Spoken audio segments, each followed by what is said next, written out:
parunāsim par dzīves programmas izpildi, vienkāršākiem vārdiem sakot, cik apzināti cilvēks dzīvo tagad, un izskatīsim karmas smaguma pakāpi, cik karmisks ir cilvēks šī dzīvē, bet pirms sākām šo tēmu jāatcerās, ka iepriekšējā dzīve ir iepriekšējā dzīve, un šī dzīvē mēs atstrādājam iepriekšējās dzīves kļūdas. To, ko mēs atstājam, to mēs arī saņemam. Šodien jūs to varēsiet paskatīties, es jums izstāstīšu, un pēc tam pārbaudīt arī, vai tas strādā jūsu dzīvē vai ne. Numeroloģijā ir tāds termins kā īstā dzimšanas diena. Viss, kā cilvēks izskatās, kā viņš uzvedās, kādā attieksme viņam ir pret dzīvi, viss tas ir atspoguļots jūsu dzimšanas datumā. Bet, ja redzat, ka šis cilvēks neatbilst raksturām, tad tā nav viņa īstā dzimšanas diena.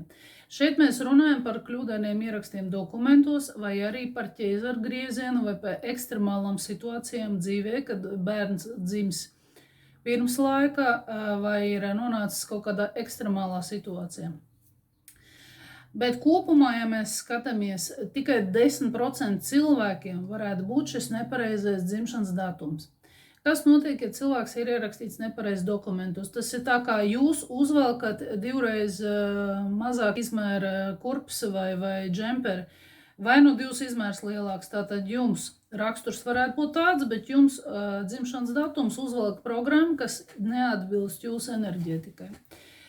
Tātad atgādinām, ka no 1. līdz 9. datumā dzimušie cilvēki ar iepriekšējās dzīves programmu tikuši galā 100%, tieši tāpēc viņi pa dzīvi tagad virzās daudz vieglāk, viņiem uzreiz viss ir skaidrs, viņiem nevajag vairākas reizes atkārtot, viņiem dzīve principā kā tāda ir daudz saprotamāka, bet tas nenozīmē, ka viņiem nav pārkarpas likuma.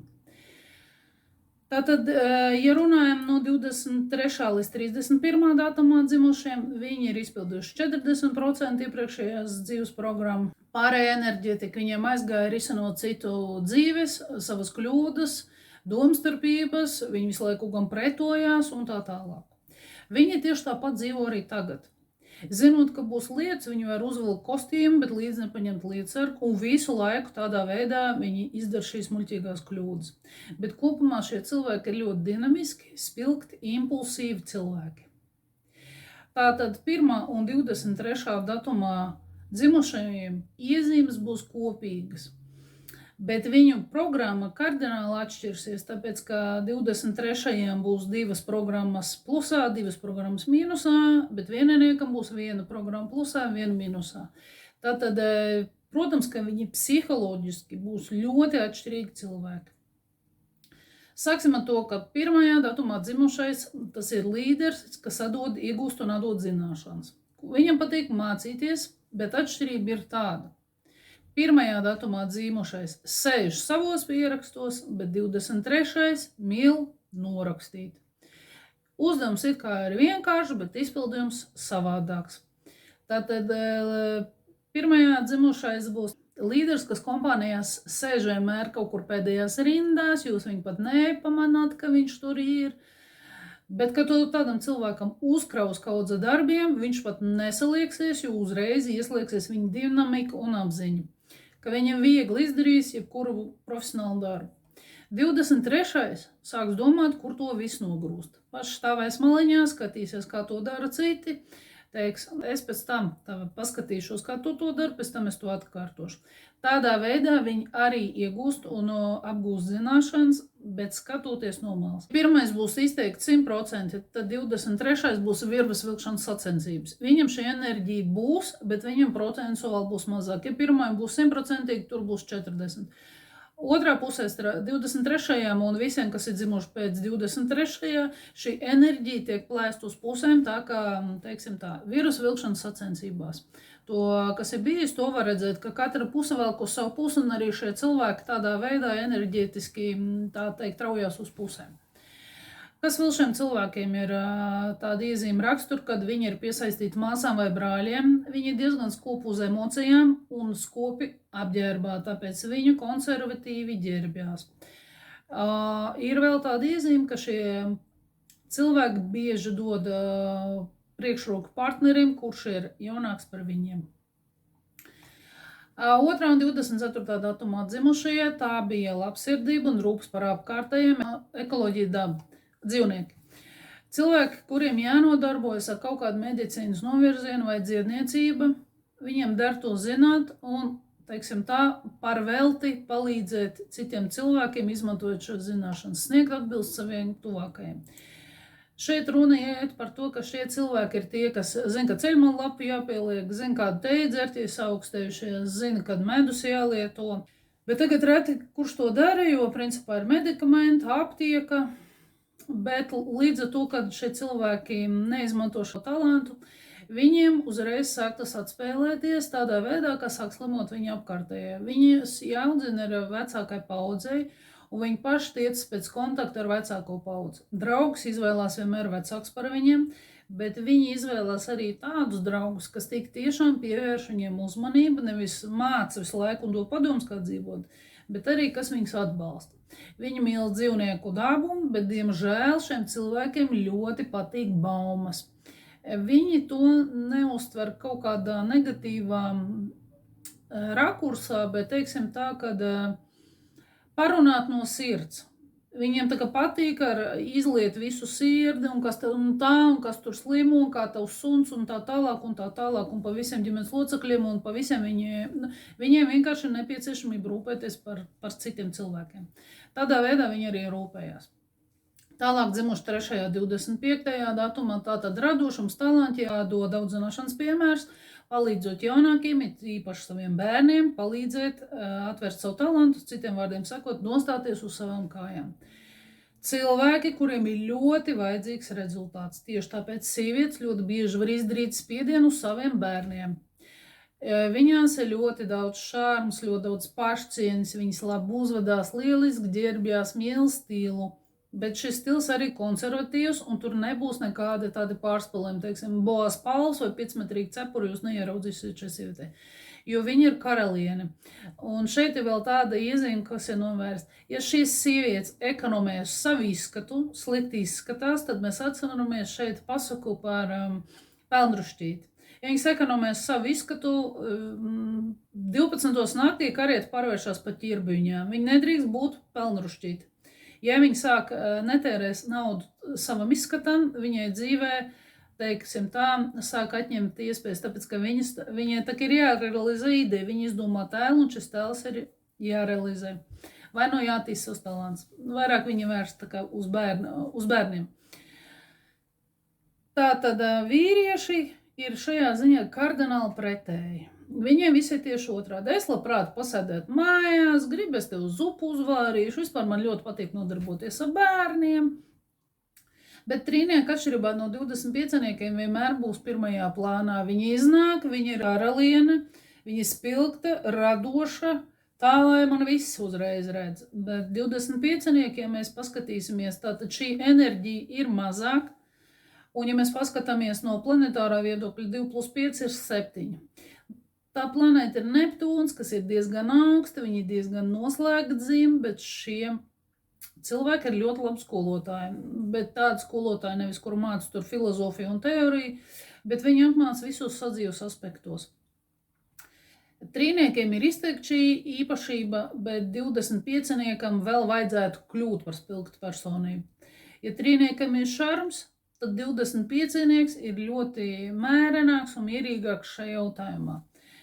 Sievietes, kuras dzimušas ir 11., 13., 16. un 19. datumā, meklējiet vīriešus, divniekus vai trīniekus, 24. vai 25. datumā dzimuši, kuri ir savādāk attiecības, nevirzīsies pozitīvā gultnē. Un visi, kas dzīvo šiem vīriešiem, dodiet šiem vīriešiem realizēties ģimenē vai mājās, jo tāds ir viņu uzdevums. Mēs runājam par to, ka ļoti daudzās valstīs ir bērnu kopšanas atvaļinājumi un to izmanto tēvu. Mēs runājam par Eiropas modeli, kas patreiz ir ļoti populārs. Tālāk cilvēki, kas dzimuši 4. un 28. datumā, šī zīme simbolizē profesionāli, šeit dzimst cilvēki darboņi, kuri ir piedzimuši, lai strādātu un vēlreiz strādātu. Viņi nekādā gadījumā nedrīkst slinkot, kā teicu iepriekš, un es lieku uzsvars to, savādāk vēlāk viņiem būs mugurkaula problēmas. Viņiem profesionalitāte ir augstāka par visu. Viņi neies strādāt tur, kur nav profesionālā izaugsme. Ja nav perspektīvas, nav interesi, nav pašatdeve darbā, viņi var gadiem ilgi sēdēt un pacietīgi gaidīt izdevīgu momentu. Ja jūs tādam cilvēkam uzgrūzdīsiet maksimumus darbu, viņi to izpildīs visaugstākā profesionālā līmenī. Šie cilvēki var strādāt vieni, bet 26. ir ļoti atkarīgi no ārpus atbalsta. Šiem cilvēkiem vajag kompānijām, liels kolektīvs, kur viņi ir centrā, kur viņi visi viņu atbalsta, kur ir daudz draugu, daudz sarunas, liela nodaļa. Tikai tādā kompānijā 26. var spēt sākt realizēties. Gan sveternieks, gan 26-nieks bērnībā vajadzīgs ir stingra audzināšana. Un parasti, ja šie cilvēki ir pieauguši un pēc tam nāk un runā par bērnību, saka tā, ja vecāki uz jums kliedz, aiziet viņiem paspiediet roku. Jo stingrāk audzināšana, jo labāk. Jo no pašas bērnības ieiemāt šiem bērniem ir uzņemties atbildīgi par savām darbībām. Dinamiski un ātri jāvirzās pa dzīvi, viņiem jākļūst labākiem skolā, labākiem augstskolā, labākiem savā nozarē, jākļūst par profesionālu un jāizveido savus biznesu un tā tālāk. Tāpēc viņi ir visvairāk virzīti uz karjeru.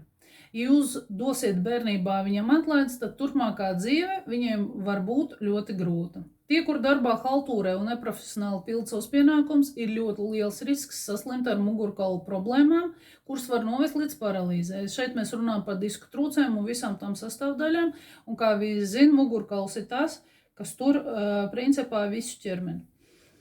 Tāpēc, jo stingrāk audzināšana, jo lielāka iespēja, ka jūsu bērns stabili un nebaidoties virzīsies pa dzīvi, sevišķi pa karjeras kāpnēm un sasniegs ļoti augsts rezultāts. Dzimuši 5. un 27. datumā, tātad šī enerģija, kas simbolizē vēlmu būt brīvam, tā ir praktiskā brīvība un jāaudzina vīrietim, jo vīrietis var iemācīt cienīt pārējos vīriešus. Tāpēc jāaudzina ir tēviem, mātēm ir jāpaiet maliņā. Uzreiz atbild uz jautājumu, ko darīt, ja tēva nav? Tad automātiski šī zīme aiziet mīnusā. Dzīves mācību stundu ir jādod tēvam. Ja tēva nav, tad to jāizdara ir vīrietim. Un galvenais, ka tas ir vīrietis. Tas var būt vectēvs, treners vai skolotājs un tā tālāk. Un ja šis cilvēks bērnībā vai jau vēlākā vecumā sāks bezatbildīgi attiekties pret vīriešiem, pazemot, aizvainot, ja nebūs iemācījies viņu cienīt, tad viņa dzīve var sākt kardināli mainīties un ne uz labo pusi. Viņiem var būt toksiska attieksme arī pret jebkuru ķīmiju. 27. dzimušajiem var būt lielāka nosliec uz alkoholismu, bet klasiskie piecinieki, viņi sāk palikt atkarīgi no ceļojumiem. Viņiem gribās atrauties no šīs dzīves, aizbraukt uz Indiju, kaut ko iemācīties, bet pats galvenais, ka jūs no sevis aizmukt nevarat. Problēma ir tajā, ka nav saikne ar tēvu. Tāpēc bieži sievietes partneri var izvēlēties daudz vecāku vīrieti par saviem, sākumā 10-15 gadu starpību minimums. Jo ko tad viņi īsti meklē? Viņi meklē savu tēvu, un draugus viņi arī izvēlās vecāks, jo viņam ir vajadzīgs mentors, garīgais skolotājs. Vēl tāda iezīme, ja tā ir operācijas, vajadzētu pasakot līdzi, ka nav pārdozēšana, pieņemsim anestēzijā, vai arī pēcoperācija rezultātā alerģiskas, toksiskas tādas reakcijas uz medikamentiem. Tāpēc labāk viņu audzināt tēvam, jo bērns ir atnācis pie viņa, un tēvs zina labāk, kā šo bērnu vajadzētu bērnībā sākt audzināt. Šeit mēs runājam par bērnību. Numeroloģijā nepateikt sākumā bērnība, ja mēs uzskatām, ka ir līdz 7 gadiem, tad numeroloģijā tiek izskaitīts, kad beidzās bērnība. 1900. gados dzimuši tās bērnība parasti ir no 25 līdz 44 gadiem. 2000-niekiem bērnība beidzās, teiksim tā, 11 gados. Tātad tālāk turpinam 6. un 28. datumā dzimušie, tātad 6. enerģija ģimenes dzīve, kas nozīmē, ka jāparāda piemērs, ko nozīmē pareizs partnerattiecības, it sevišķi, ja dzimušā 6. pašiem vecākiem ir nepareizs ģimenes modelis. Šī ir kā planēta, tā ir Venēra, un gribētos teikt, ka bērns piedzimst tur, kur ir mīlestības atvītā ligzdā, bet diemžēl nē. Jo, kā jau teicu iepriekš, tas ir viņu uzdevums iemācīties mīlēt vecākus, un nevis otrādi. Šī zīmes negatīvā ietekme ir kaprīzes, bet šie cilvēki ir tie, kas tiešām ļoti daudz var dot un upurēt savu partneru labā. Viņu Venēra ir izteikta ārienē, viņam ir pareizs sejas vaipsti, skaisti mati, izteiktas manieres. Viņi piesaista apkārtējo uzmanību ar savu ārējo un iekšējo pasauli. Neskatoties pat uz to, ja viņa dzīves garumā uz sejas viņiem parādās kaut kādas, teiksim, no traumām rētas. Viņi ļoti viesmīlīgi, viņiem ļoti patīk sarunāties. Ja jūs atnāksies pie sešanieka ciemos, sešanieks jums uzklās galdu, visu aiz jums savāks, ja kaut ko viņš ieraudzīs sasmērētu, viņš pateiks nekas, es viss kārtībā, viņš paņems pats izmazgās un nekas jums par to nebūs. Sastie dzimušai gan darbās, gan mājās ir vienādi. Atšķirībā starp 28. un 6. ir tāda, ka 28. paņems jums šo galdauktu tapsies ap kaklu un lēnām sāks pievilkt jums skābekli un gaidīs no jums atvainošanās, un jūs tik vienkārši prom netiksiet kā no 6. 28. darbā ir vispūkainākie, visbaltākie radījumi, kādu jūs vispārībā varat iedomāties. Bet mājās šī sieviete ir tā, kas sagaida ar pannu rokā. Tāda ir atšķirība ar divām zīmēm. Tālāk mēs ejam tie, kas ir dzimuši 7. un 29. datumā, tātad zīme simbolizē filozofija, zinātnieka ceļojumi, cits kultūras un vēsture. Tā ir intelektuāla attīstība, jo šeit mēs runājam atkal par Neptūnu. Neptūns kas ir dziļums? Cilvēkam, kam patīk virzīties dziļumā, izzināt, uzzināt, intelektuālās tādas. Vieninieks ir tehniskā zinātne, septinieks ir vairāk vērsts uz filozofiju, zinātnē un arheoloģiju. Ļoti patīk šiem cilvēkiem ceļot dinamika, kustība, automobīļi, rollers, krituļs līdz ekstremālisms. Un nedod Dievs, ja jūs šos cilvēks iespundēsiet ofisā. Es šos cilvēkus saucu cilvēks raķetu, torpēda. Bērnībā ļoti bieži var sākt rāmēt mugursomi, jo viņam patīk nometnes, ceļojumi, braucieni, vēlams pašiem vecākiem ar viņiem kaut kur doties brīvdienās, piemēram, ar rītiņiem. Šis cilvēks ir kustība. Un ja viņš sāk smakt, viņam nav emocijas un iespaidi. Šī ir arī vēsturiskā zīme, un bieži tādi bērni var sākt uzdot jautājumus par vēsturi, kas īsti ir man vecāki, no kurienes mēs esam, kas ir man dzimtene. Viņiem ļoti interesē vēsturiskie aspekti, tāpēc nevajag viņus sākt nokraut ar vēsturi, viņš vienkārši meklē atbildes uz šiem jautājumiem, vienkārši tā strādā šī zīmes enerģija. Kā negatīvā puse ir tāda, ka šie cilvēki nav patstāvīgi, viņi sāk pārvērsties kā hameleoni, vienu dienu pielāgojas otram, otru dienu pielāgojas otriem, un apkārtējiem sāk palikt grūti uz viņu paļauties, tāpēc, ka nevar saprast, kas viņš tāds īsti ir. Kā es teicu, tie paši mērķtiecīgākie cilvēki, un viņi zina, kā sasniegt mērķi, bet viņiem tas ir jādara patstāvīgi. Ja cilvēks nekustas vai mazkustīgs dzīvesveids, bieži viņiem rodas problēmas ar kājām, visbiežāk šīs problēmas būs ar ceļiem un viss tās izrotošanas bļodiņas, saites un tā tālāk.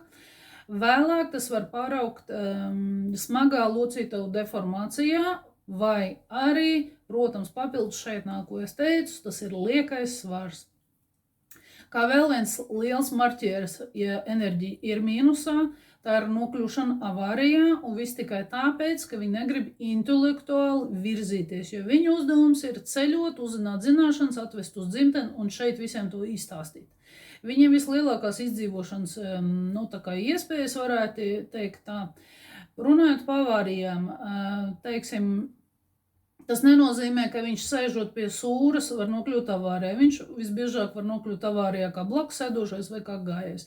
Tāpēc pievērsiet uzmanību 7. dzimušajiem bērniem, nopērciet viņiem riteni, tikko riteņa nekustās, riteņa pievilksies viņam. Visspilgtākais piemērs 2 cilvēki, kur dzimuši, nevar nepateikt, jo tā arī ir madzība. Tātad Šumahers. kamēr viņš brauc Formulā 1, ar viņu bija viss kārtībā, kamēr viņš neizdomāja uzkāpt uz slēpēm un aiziet uz melno trasi. Jūs atceraties, ar ko tas viss beidzās? Viņš slēps nomainīja pret riteņiem, tikai pret citiem. Maikls Džeksons ir dzimis 29. datumā, un kā jūs visi zināt, tikai viņš bija tas, kas izdomāja atpakaļgaitu, saucās mēnesi pastaiga. Bet tātad viņš bija tas, kas arī izdomāja jaunu kustību. Tas ir tie, kas dzimuši uzreiz var asociēt, kā strādā šī enerģija. Tātad, ja 29. pa planētu Zem nav jāpārvietojas ar kosmosa ātrumu tā, kā to dara septiņnieki, un vēl ir tāda iezīme šiem bērniem, ka septiņnieki ļoti bieži aizbēg uz mājām, un ja jūs viņus ierobežosiet brīvībā, viņi jums nepateiks pat uzredzēšanos. Viņiem vienmēr koridorī kofers, vienmēr ir minimāls daudzums ar mantām, lai ātrāk sakrāmētu koferi un ātrāk doties ceļojumā. 29. domā, bet retāk to dara, bet tendence vienalga viņiem uz to ir. Tās tāds kopējās iezīmes, kas pievērstu bērniem uzmanību.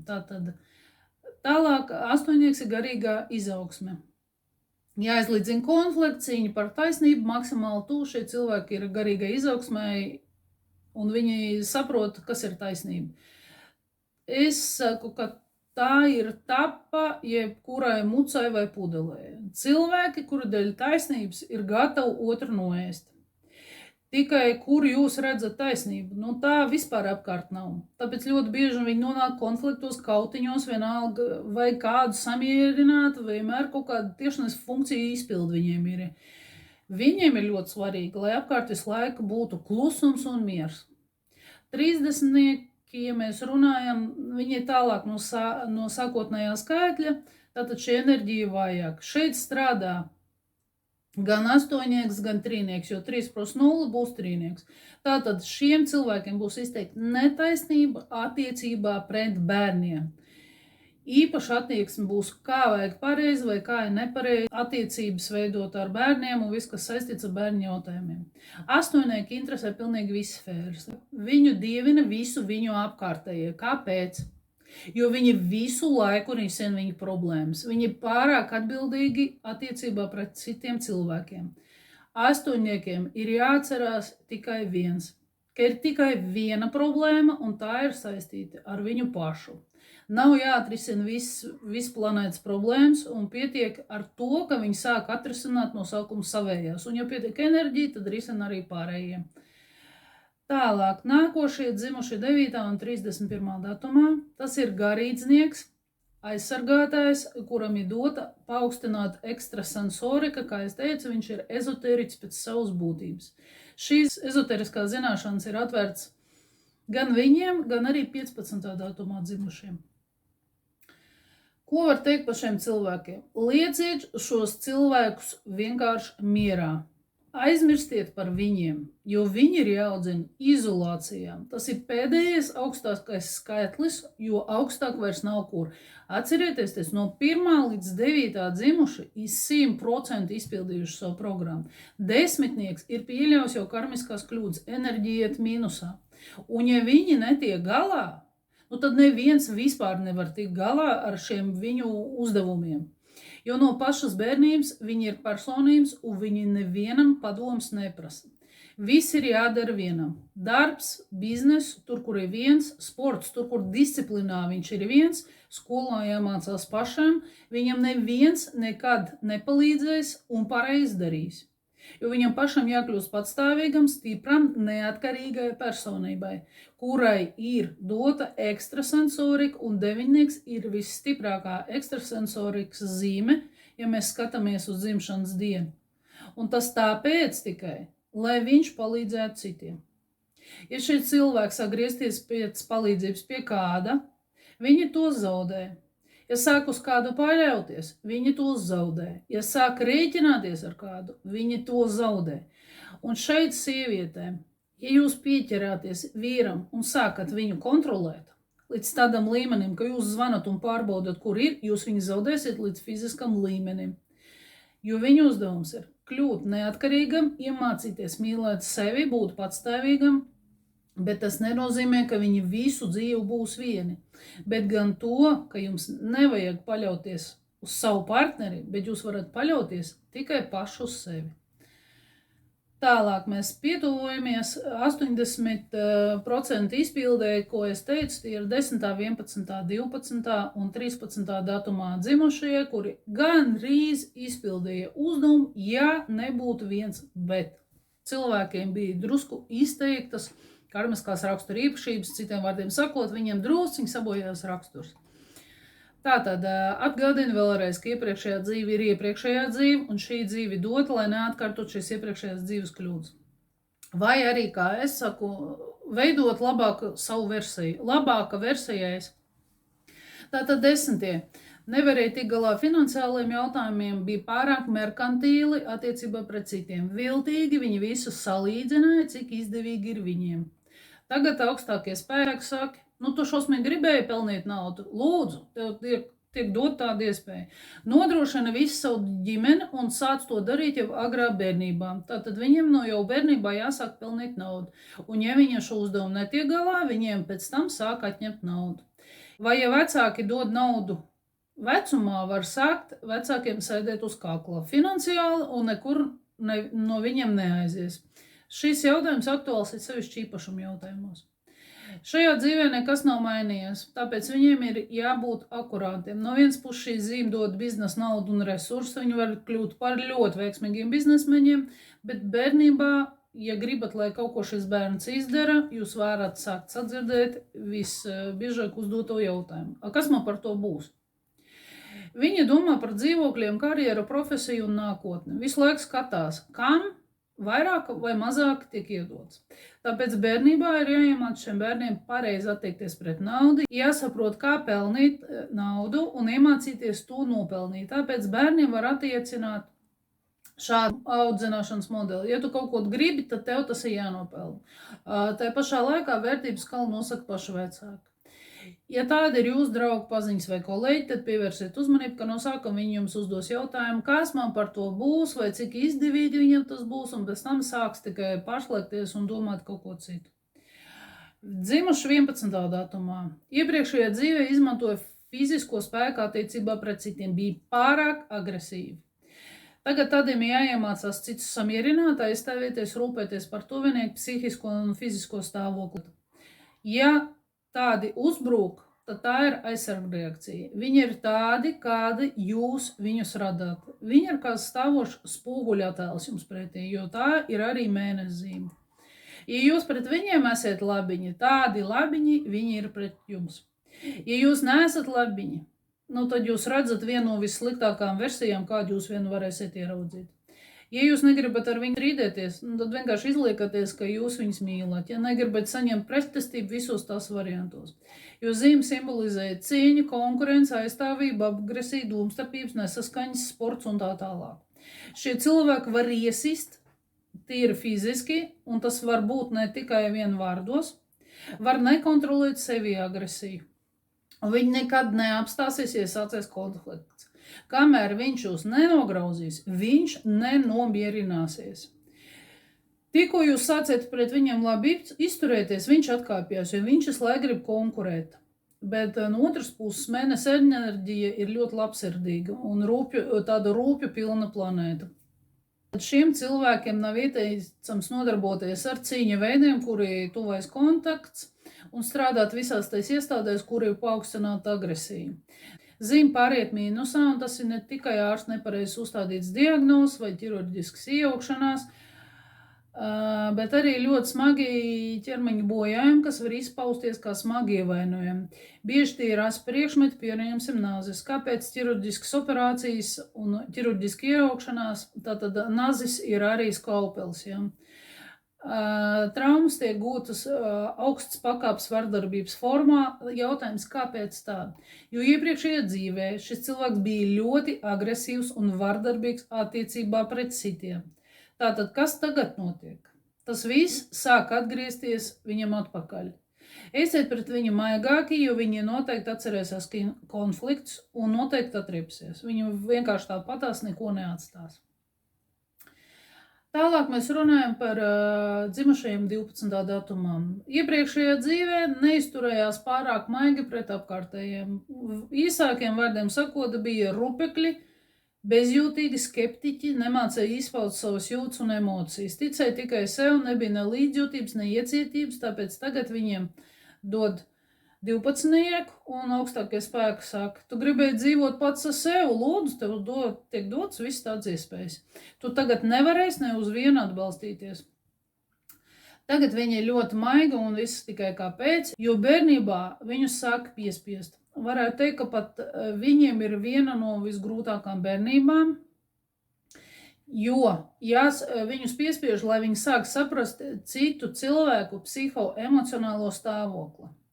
Jo viņu uzdevums ir iemācīties saprast citu cilvēkus. Tāpēc viņiem dzīvē tiks dots cilvēks, ne jau kurš būs viegli saprotams, kurš būs ļoti grūti izprast, saprast, viņiem būs ļoti grūti piedot šim cilvēkam, jo tādā veidā jūs atstrādājat savus iepriekšējos dzīves kļūdas. 12. parasti apkārtējiem nav pārāk iepriecinoši, ir iemesls viņiem principā par ko pažēloties. Cilvēki, kur atnāk pie 12, bieži nolēja visu informāciju, un pēc tam paši aiziet no viņa un saka, es vispār nesaprotu, kāpēc tu izdarīji. Un viss tikai tāpēc, ka plusā šī zīme ir ļoti labs psihologs. Tālāk pārējiem, kas ir dzimuši 13. datumā. Iepriekšējā dzīvē viņi bija egoisti. Skrēja vilcienam pa priekšu un teica, mēs negribam darīt tā, kā to piedāvā apstākļi. Mēs gribam ātrāk. Tāpēc tagad viņam tiek dota šāda iespēja.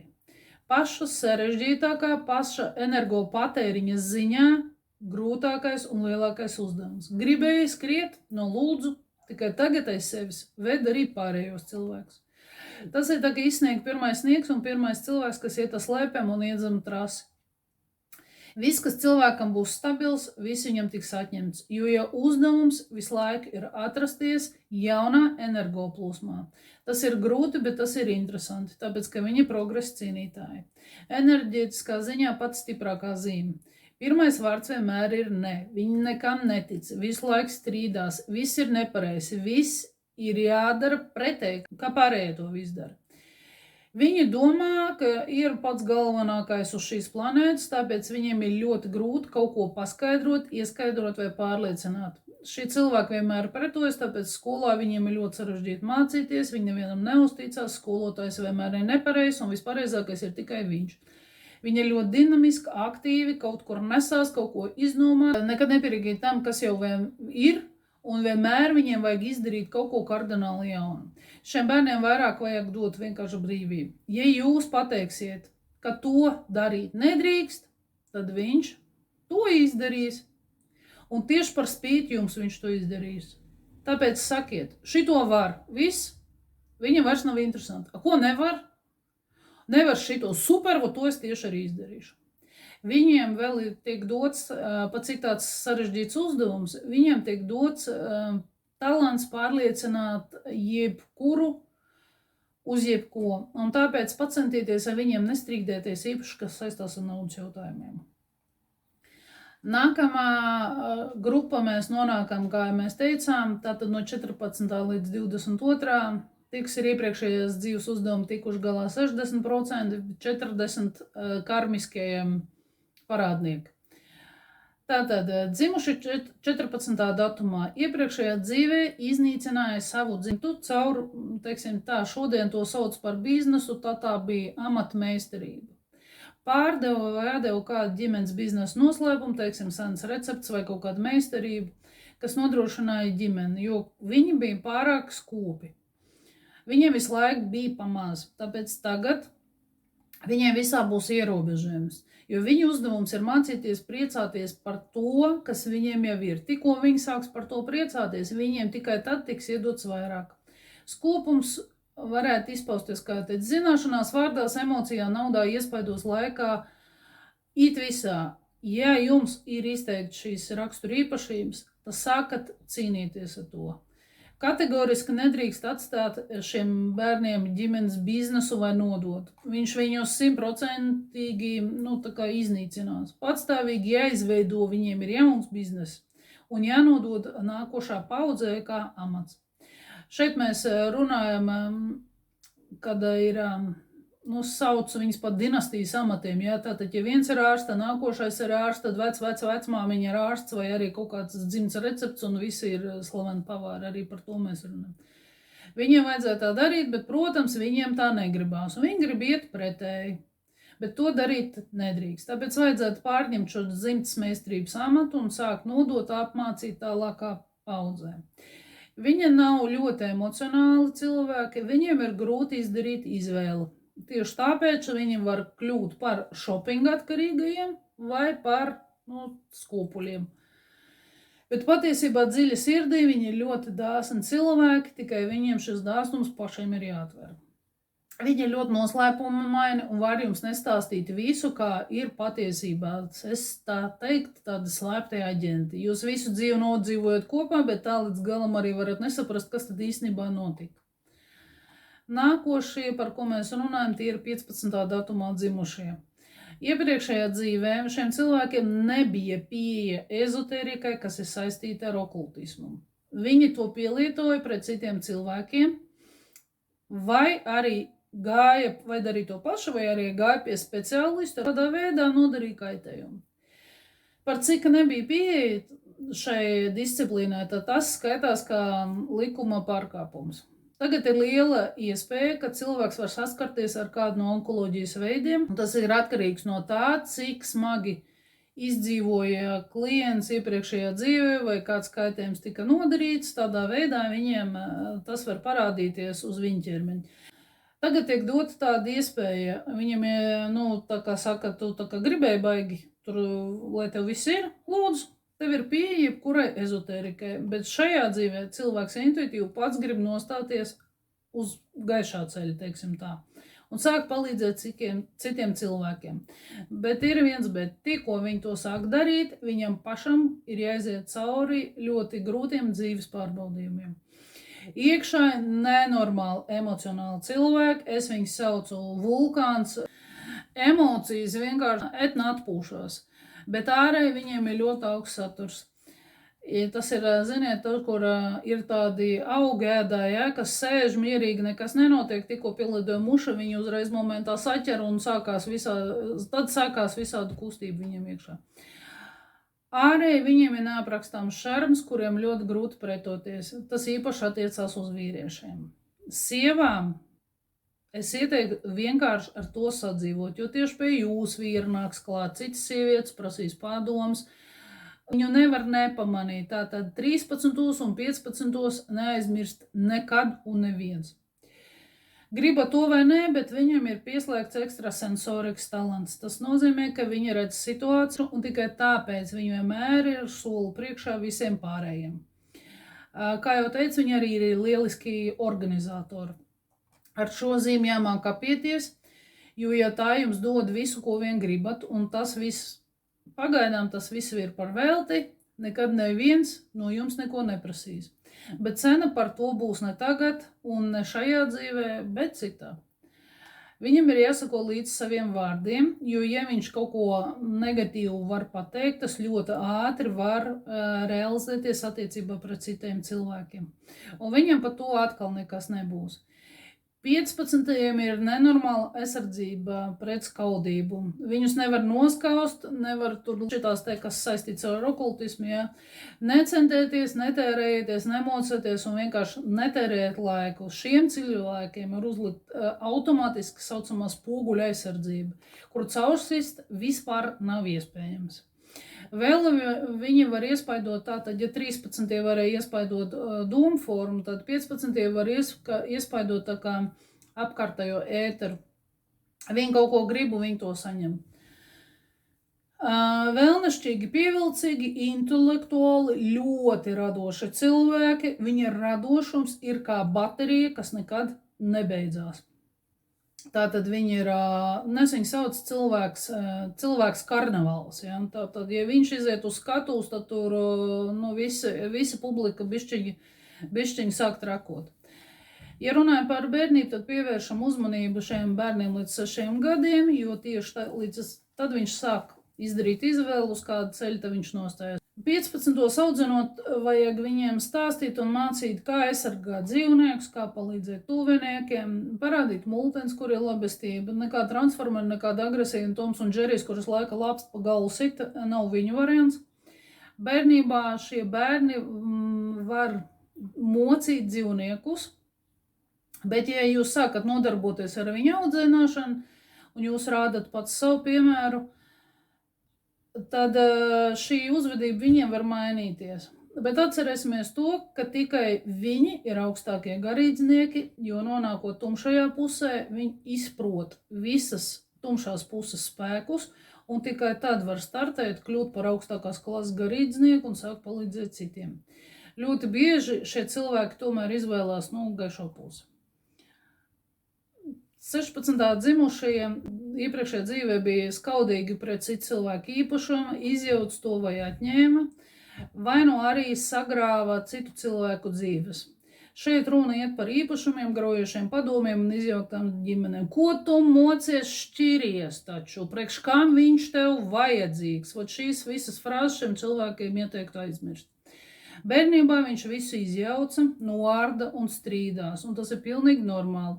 Izjauc, jo viņam jāsaprot, kā uzcelt no jauna. Šādiem bērniem es iesaku pirkt puzles un spēļu klucīšu, jo viņš uzceļ, nojauc atkal. Jo viņam jāiemācās šī graujošā enerģija transformēt celtniecībā. Viņam vislabāk inženieri un celtnieki. Viņiem vienmēr ir melnais saraksts, un šajā sarakstā vienmēr ir punkti. Un atsevišķi blociņš ir dzīves plāns, jo viņam konkrēti jāsaprot, kas, ko, kad un kam viņš seko un priekš kam. Ja šie cilvēki nocērt attiecības, tad viņi nocērt līdz plecam, un vienalga, ko jūs darīsiet, jūs nekad šīs attiecības vairs nespēsiet atjaunot. Tāpēc viņiem ir tāds interesants konfliktu modelis un attiecību pārtraukšanas modelis. Viņiem vienmēr paliek pēdējais vārds, un pēdējais vārds viņiem reizēm izpaužās arī tā darbībās. Viņi, kad iziet, tad viņi aizcēr durvis tā, jo tas ir viņa treknais punkts uzlikts uz ī. Viņiem patīk ļoti cirs durvis, tā kā viņi beidz, tā kā viņi beidz tā, kā arī logrūts novibrē. Neskatoties uz visu, 16. mīl stabilitāti. Viņam nepatīk kardināli straujas pārmaiņas savā dzīvē, tas nav tev 13. Viņi ļoti pragmatiski cilvēki, ļoti augsta emocionālā, intelektuālā ziņā. Un viņu īpašumu skaits ir bāze viņu dzīvē, bet tā var arī būt automašīna, jo tas arī ir īpašums, tikai kustāms. Un principā uz nekustamo īpašumu ļoti intensīvi sāk tiekties. Tāds bērns audzināt ir grūti, jo viņiem ir ne tikai savs viedoklis, kā tas ir arī, protams, 13. Bet viņa viedoklis ir fundamentāls un izmainīt to nekad neviens nespēs. Ja bērns ir pieņēmis lēmumu, lai kā arī būtu, jūsu uzdevums ir vienīgais, ko jūs varat izdarīt, nodrošināties no sekām. Šajā dzīvē šiem cilvēkiem tātad jāiemācās ir pretēji veidot un celt harmoniskas attiecības, palīdzēt citiem īpašumu jautājumos, savest kopā, cilvēks nekādā gadījumā nedod graujošas padomus, jāpārvar skaudība attiecībā pret citu īpašumiem un transporta līdzekļiem. 17. datumā dzimušie iepriekšējā dzīvē bija pārāk lielas zvaigznes. Spodrināja savu kroni, bet ļoti, ļoti reti. Biju viltus pārēģi varēja būt, skolotāji varēja pārkāpt autortiesības, parakstot savu vārdu zem citu idejām. Zinātnieki, vēsturnieki, kur pārakstīja vēsturi, viņi bija pārāk mērķtiecīgi un pa katru cenu centās iegūt savu slāvu, kā pa karjeras kāpnēm. Šajā dzīvē tas strādā pretēji. Viņi paliek nepamanīti, bet viņi ir visradošākie cilvēki, kādi vien var būt. Tieši tāpēc tagad, lai kļūtu par pazīstamu, ievērojumu personu, viņiem vajag ļoti daudz iemācīties, un pirmām kārtām viņiem vajadzētu iemācīties izzināt sevi. Viņiem vienmēr paliks otrajā plānā, kamēr nesapratīs, ka dzīvē slava nav galvenā. Viņiem varbūt izteikt elpošanas problēmas, jo cilvēkam, kad ir ideja, viņš tā kā aiztur elpu, un viņš nespēs izteikties, tāpēc, ka viņam sākās šie defekti. Tātad Radošums, kas ir, kad mēs ieraugam gleznu, mums tā kā elpa aizraujās vai dzirdam mūziku, ja? Viņš nespēs izteikties normāli, tāpēc, ka viņiem ir tas strādā kā bloks. Šajā dzīvē jāiemācās attiekties maigāk pret slāvu, popularitāti un dotajām iespējām. Galvenais uzdevums kļūt par profesionāli un palīdzēt citiem talantīgiem cilvēkiem. Šeit es vienmēr pieminu, ka tas ir režisors, kurš uzņem citus talantīgus aktierus. Šiem cilvēkiem blakus vienmēr būs kāds talantīgs cilvēks, kurš nespēs realizēties. Un tikai ar viņu palīdzību, ja viņš palīdzēs šim cilvēkam, šie cilvēki pa dzīvi virzīsies, teiksim tā, pozitīvā gultnē. Paši šeit vēl ir, lai saprast, kas ir 17. Es ieteiktu noskatīties Bradley Cooperu filmu, kuras viņš spēlē šo galveno lomu. Filmā nosaukums bija Vārdi. Kas zina, jā, tātad cilvēks atroda manuskriptu, kur bija aprakstīta viena cilvēka dzīve, viņš izdeva grāmatu, parakstīja un beigās viņš uz to cilvēku satikās, bet, to jūs visu varat redzēt filmā. Šie cilvēki ir paši radošākie, romantiskākie cilvēki. Bērnībā viņi ir ļoti ievainojami, viņi ir ļoti labestīgi, ļoti smalka dvēsele, viņiem patīk lasīt radošo literatūru, patīk pašiem sacerēt zejoļus vai arī veidot ko radošu. Un nav tādi 17, kas nav kaut ko radījuši. Bet neskatoties uz to, viņiem ir viens komplekss. Viņi saka, ko es neko nemāku, es neko nesaprotu, es nezinu, es netikšu galā, viņiem visu laiku sākās tādas frāzes. Tādi vīrieši vēlākā vecumā parasti izvērās divus ceļus. Viens ir vai, kā jau es jau teicu iepriekš, armija, kuras zvaigznes ir uz pleciem, un viņiem vienalga var būt, cik par to maksā. Otrs variants, tas ir radošais ceļš uz dīvānu, un sievietēm ir ļoti grūti, jo pārsvarā ir šiem vīriešiem otrs variants. Reti, kad sievietes pamet šos vīriešus, jo ar viņiem ir viskaistākās tikšanās. Viņām ir ko atcerēties uz visu mūžu, jo viņi ir ļoti romantiski un ļoti radoši cilvēki. 18. datumā dzimušie iepriekšējā dzīvē ļoti daudz apmānīja cits cilvēks. Prastiem vārdiem sakot, bija krāpnieki un bija profesionāli pat šajā jomā. Bet galvenokārt šis apmāns bija vērsts pret tuviniekiem. Viņi apmānīja pašu tuvāko, pašu dārgāko cilvēku, kurš nekad dzīvē nebūtu pat domājis attiecībā to izdarīt pret jums. Kurš jūs mīlēja un bija gatavs pilnīgi uz visu jūs dēļ, bet jūs viņu. Un tālāk tiek skatīts karmas scenārijs, ko tieši jūs šim cilvēkam izdarījāt. Kādā veidā apmānījāt. Tieši tāpēc šie cilvēki tagad ļoti jūt citus cilvēkus un jūt, kad viņiem melo, jo viņi tagad bija profesionāli iepriekšējā dzīvē. Un tāpēc viņiem apmānīt citus tagad nav ieteicams. Ģimenē bieži sāks konflikti, jo paši viņi nepareizi izturās pret vecākiem, jo viņš viņiem neusticās un viņš neizrāda cieņu. Varētu būt tāda, es tā ilustrēšu, jā. Mamma izrēķina kubu sakni no 9. Kā tu nezini, kā to rēķināt? Un kas tu vispār pamātēs? Un tātad šāda attieksme ir viņām pret viņiem vecākiem. Bērnībā šie bērni ļoti mīl melot, un šī bērnība var turpināties līdz 50+. Ja šie bērni sāk nodarboties vai cilvēks ar mājas darbiem, tad ļoti ātri šo enerģiju aktivizēs pozitīvi. Viņi ir ļoti labi pavārdi, dizaineri, radoši, intuitīvi cilvēki, kas mīl māju, komfortu, bieži ģērbs tā, lai apģērbs nespiež, lai viņš ir vaļīgs, viņi ir ļoti stilīgi, akurāti, darba vietā viņiem mēdz būt puķis, fotogrāfijas, jo viņi visas darbvietas sāk piesaistīt mājai. Ja viņi kādreiz izbrauc kaut kur pie dabas, tad, tie ir svētki visiem apkārtējiem, tāpēc, ka kur ir viņi, tur ir viss pilnīgi mājās gatavotais ēdiens. Vienīgais, kas šiem bērniem jāiemāc no pašas bērnības, cienīt radiniekus vai vecākus, jo viņi ir tie, kas sāk melot, viņi ir tie, kas necienīgi izturās un var nodot savus tuviniekus. Vēl viņiem ļoti patīk ģeometrija. Par kādu figūru iet runa, es domāju, to viņi ļoti labi paši saprot.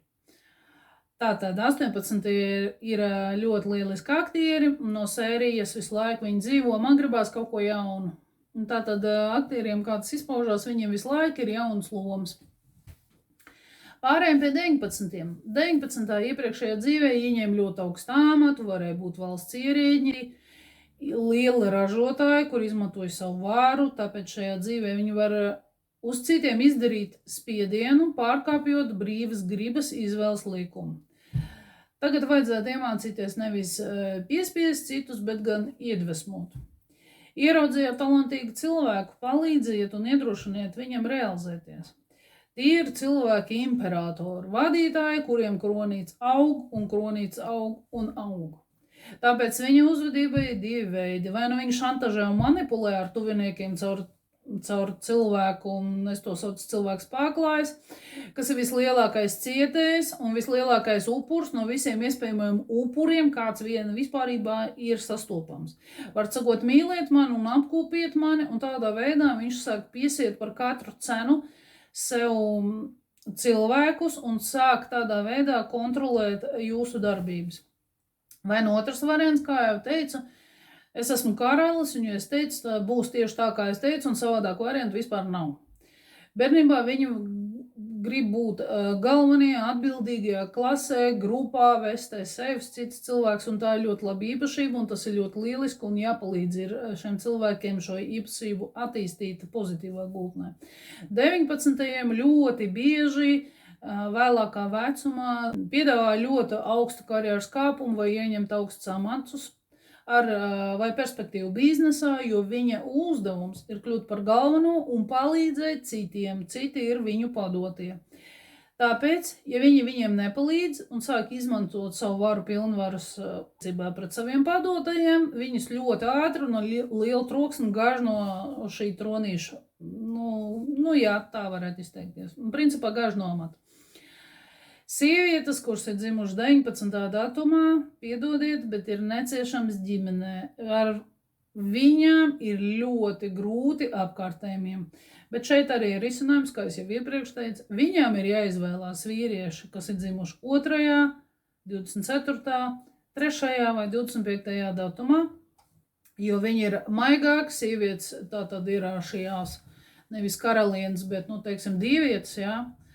Un tā arī viņas uzvedās, bet viņiem vajag maigāku enerģiju blakus, kas spētu tā, ka viņas nekonkurēt un vienkārši paiet maliņā un izvārīt viņām zupu vai tā kā kaut kādā veidā viņas nomierināt.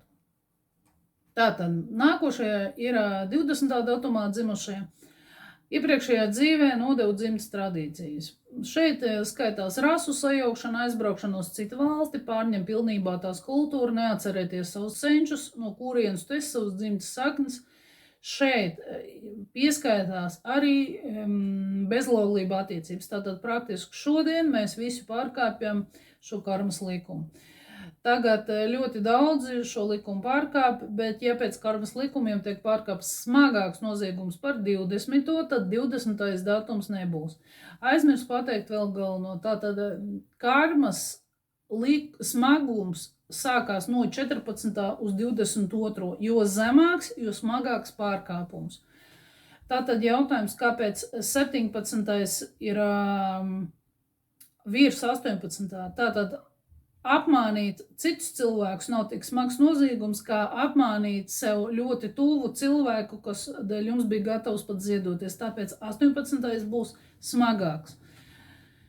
Tātad turpinām pa 20. No bērniem ir dzimts parādnieku un bieži jau jaunībā šiem bērniem, tātad, lai viņš izpildītu šo uzdevumu, sāk kaut kas notiek ar vecākiem. Vai nu viņi aizkavējas darbā, vai nu viņus atlaiž no darba, vai nu vecāki saslimst, vai kaut kas cits notiek. Jo viņu uzdevums kļūt par radinieku šajā dzimtā un ļoti ātri kļūt pieaugušiem.